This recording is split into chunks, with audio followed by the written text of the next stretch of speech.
Nedir?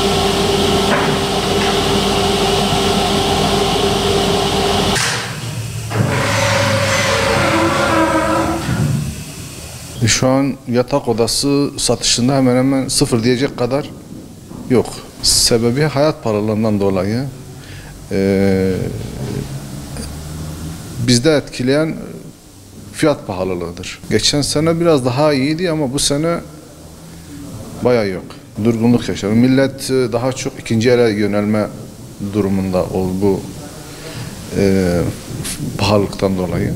Pek önümüzü göremiyoruz. Esnaf olarak yani önümüzü pek aydınlık göremiyorum ben. Yani İnşallah yanılırım ama durum bunu gösteriyor. İkinci el tamiratına gidilen var.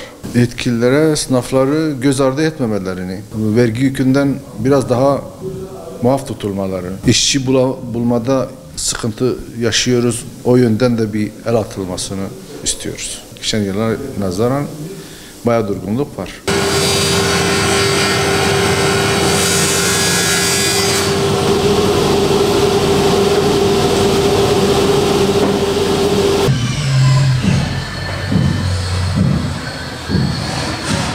Şu an mobilya satışları orta. Yani tam yani düşük değil, biraz bir tık yüksek. Yani normal her zamanki yoğunluğunda değil. Bunun sebebi ya malzeme arttı. Yani fiyat arttı. Hayat pahalılığı. Önceleri mesela düğün masrafı olarak diyelim ki 35-40 bin lira giderdi. Şimdi 400-500 bin liradan aşağı değil. Malumunuz yani altın fiyatları, malzeme fiyatları, medefe fiyatları yani malzeme.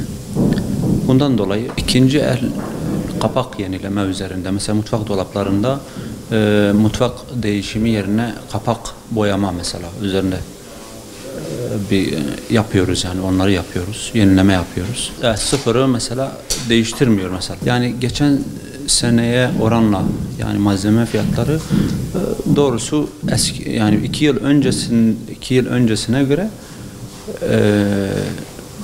tabii ki rayındadır. Mesela %300-400 malzeme zam yemişti 2 yıl öncesinden geçen yıla oranla. Ama bu sene biraz daha durdu yani %5'lerde zam mesela öyle bir şey.